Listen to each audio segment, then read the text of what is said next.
Here's the one chart that you need for this bull market when it comes to Bitcoin's price action. We'll be talking about the different phases that we tend to see across time and across history, and we'll be talking about the parabolic phases that occur after the halving, and we'll talk about how long these phases last, because we tend to see many different phases in and around the halving event, and we just need to go with the flow and go with these phases to make the most of this bull market. So subscribe to the channel for more videos like this in the future. Like this video if you enjoy content like this going forward, and let's talk about the only chart you really need to make the most of this Bitcoin bull market. Whenever we see a macro downtrend break this diagonal resistance over time, whenever we see those break, we see a new bull market take place. And the bull market lasts for a certain time going into the halving, but then we transition into a pre-halving retrace. And this has been the case time and again. Downtrending diagonal resistance for a long time. Going into the bear market bottom, we finally break out from this diagonal resistance, ending the downtrend, and then we rally going into the halving and then experience either sideways or pulling back price action. And the same thing here, diagonal macro downtrend, and we break out going into the halving, and then we experience a sideways or pulling back retrace in and around the halving for multiple months after the halving. And the thing about this chart in particular is that we tend to see a mirror situation occurring when it comes to the halving. So before the halving, we tend to see a bear market bottom. And then after the halving, if we just copy paste 550 days, roughly speaking, then we see a bull market top. So 550 days before the halving is where we see a bear market bottom, and then approximately the same amount of time we tend to see a bull market top occur.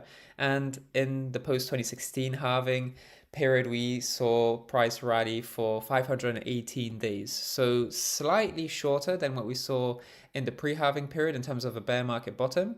But nonetheless, if we do the same thing here, 518 days before the halving, we saw a bear market bottom, and then if we just do this again, then the halving is really acting as a mirror, whereby 550 days this time in this cycle, 550 days after the halving, we see a bull market peak.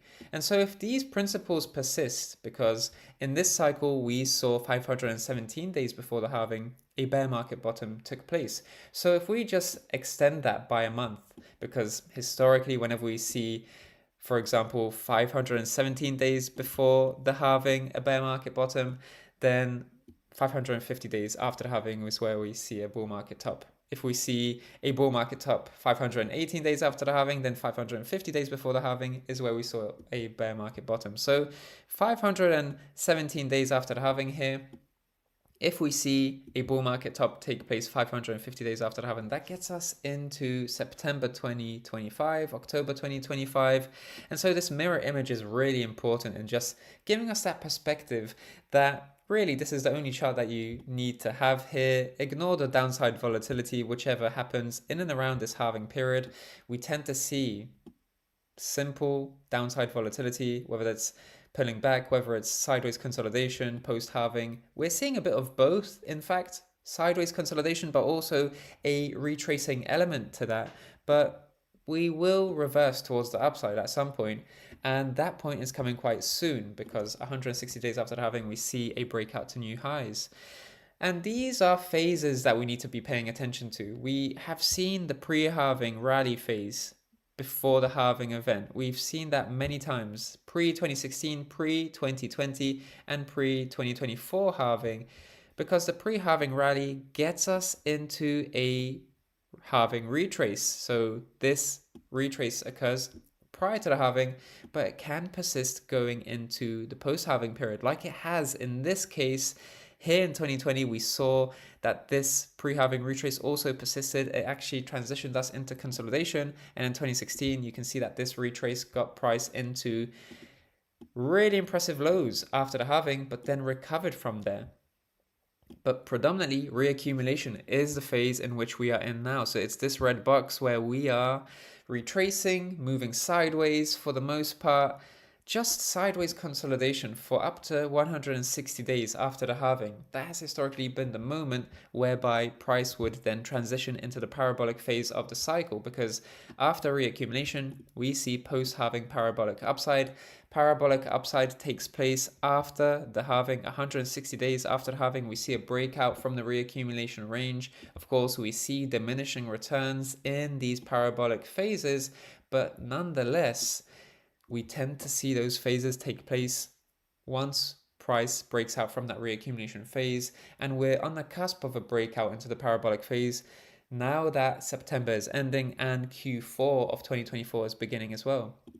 So this parabolic phase tends to last a certain amount of time, and if we were to just do this and measure that against here, then you can see that this is roughly the same time in every single cycle. So if we just see that 160 days after the halving is how long this reaccumulation phase lasts, and we tend to see a bull market peak 550 days after the halving, then this parabolic phase should last 390 days or so, 400 days or so. So it is roughly a year of parabolic upside that we see going into the bull market peak. And if that continues, indeed, mid-September 2025, mid-October 2025 is when we'd see a bull market peak occur for Bitcoin. So this reaccumulation phase, now that we're 150 days after halving, this reaccumulation phase is slowly coming to a close. We've always seen breakouts 160 days after the halving, and this transitions us into the parabolic phase of the cycle. So we're getting really close to a period that lasts a year or even slightly longer before we finally bull market peak. It's been the case in each cycle thus far. Diminishing returns, that's something that we need to keep in mind going forward, because we're not going to rally to new all-time highs on and on and on. There is going to be a bull market peak at some point, and then we're going to enter a year-long bear market. And just notice that if we take a year-long bear market and do the same thing here, then you can see that we bear market top again. So really, it's all about cycles, and these cycles are cyclical and they repeat. The parabolic phase of the cycle lasts 1 year. The bear market lasts 1 year. When it comes to a bull market peak after the halving, that takes 550 days. When it comes to bear market bottom before the halving, that takes 500 days, roughly speaking. We see copy paste situations occur in every cycle. There is a lot of mirroring and recurring in Bitcoin cycles, and as long as you know these cycles, then you can really make the most of this Bitcoin bull market going forward. Subscribe to the channel for more videos like this in the future. Like this video if you enjoy content like this going forward, and join the newsletter for free in the description down below. And I'll speak to you in the next one. Speak to you soon.